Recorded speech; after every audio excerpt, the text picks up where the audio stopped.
Bismillahirrahmanirrahim. Assalamualaikum warahmatullahi wabarakatuh. Selamat siang Ibu dosen Putri Astuti dan teman-teman sekalian. Hari ini kelompok kami akan mempresentasikan materi tentang filsafat Al-Kindi. Saya Nurlaili, NIM 3520011 sebagai moderator dan pemateri. Teman saya Cita Astito, NIM 3520007 sebagai pemateri filsafat Tuhan. Naila Riyadatul Ais, NIM 3520017 sebagai pemateri Al-Kindi Bapak Filsuf Islam serta kontribusinya. Dan Siti Mawadah Sri Utami, NIM 3520123 sebagai pemateri filsafat jiwa.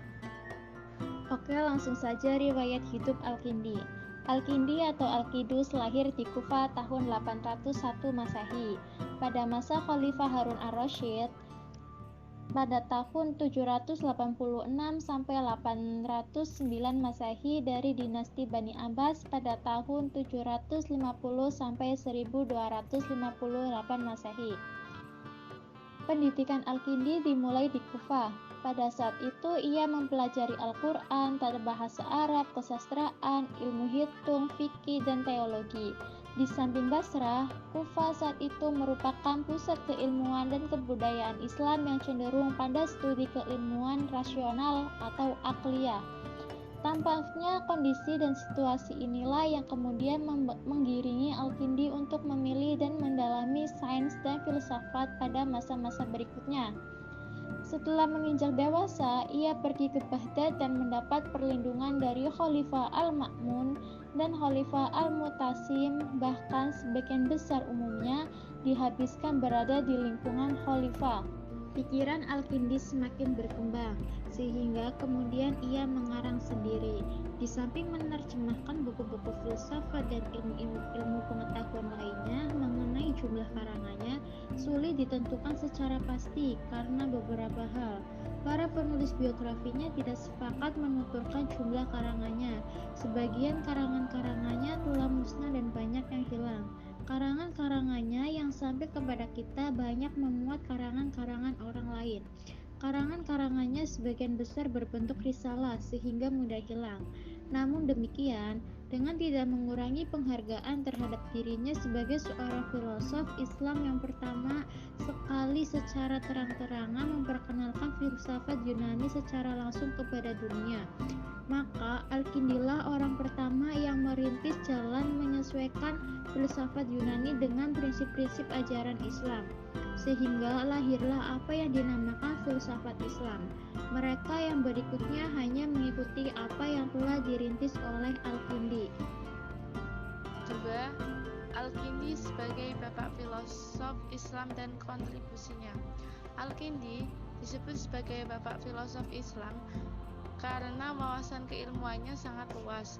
Menurutnya, filsafat merupakan hakikat ilmu tentang segala sesuatu yang dipelajari orang menurut kadar kemampuannya. Ilmu filsafat sendiri itu hendaknya harus diterima sebagai bagian dari Islam karena merupakan ilmu tentang kebenaran. Al-Kindi membagi beberapa ilmu, yakni ilmu ketuhanan atau rububiyah, ilmu keesaan wahdaniyah, ilmu keutamaan fadilah, serta bagaimana cara menjauhi perkara-perkara yang merugikan. Dan dapat disimpulkan dari beberapa pembagian ilmu tersebut, yang paling utama adalah rububiyah, karena tujuan akhir dari filosof ini sangat teoritis, yakni mengetahui kebenaran dan mengamalkannya berupa mewujudkan suatu tindakan. Karena semakin dekat dengan kebenaran, maka semakin dekat pula dengan kesempurnaan.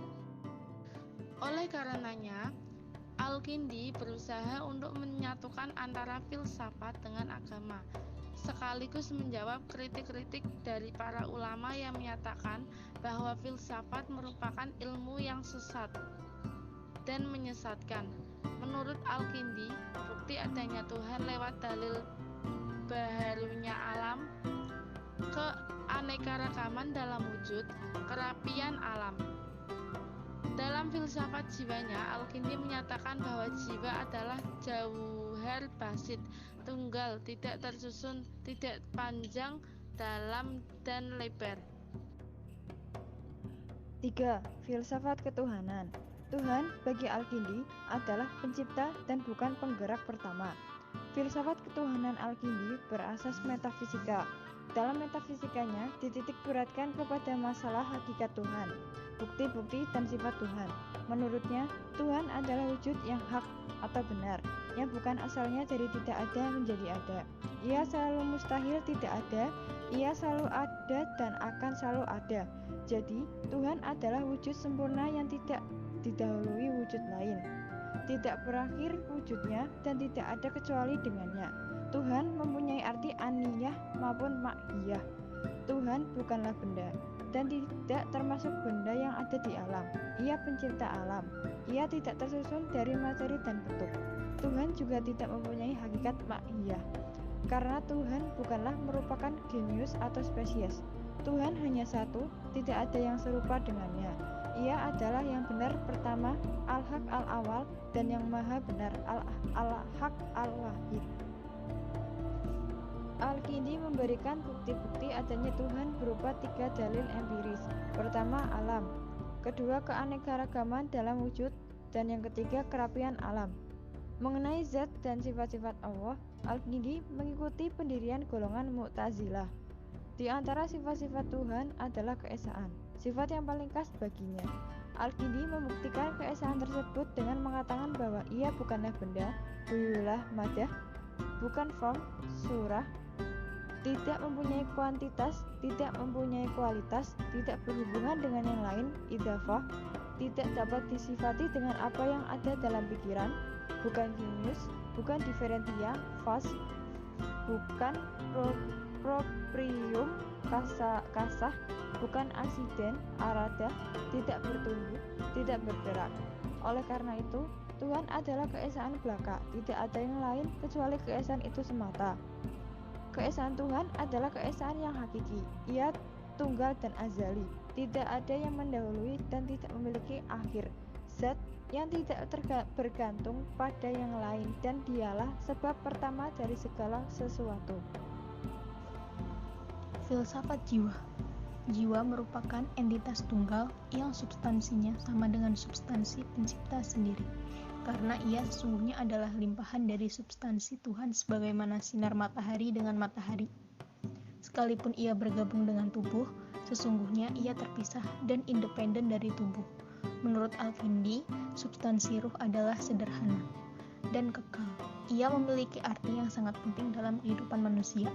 Ia sempurna dan mulia karena substansinya berasal dari substansi Tuhan. Al-Kindi membagi daya jiwa menjadi 3, yaitu daya bernafsu, daya pemarah, dan daya berpikir.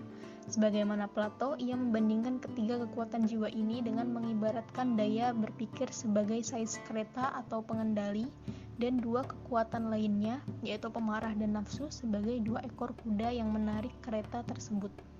Jika akal budi dapat berkembang dengan baik, maka 2 daya jiwa lainnya dapat dikendalikan dengan baik pula. Bagi Al-Kindi, badan memiliki hawa nafsu dan sifat pemarah, sedang jiwa menentangnya. Jelas, antara yang menentang dan yang ditentang tidak sama. Dengan perantaraan rohlah manusia memperoleh pengetahuan yang sebenarnya. Di sini jelas bahwa yang dimaksud dengan jiwa adalah merujuk pada daya berpikir. Daya berpikir ini yang disebut dengan akal.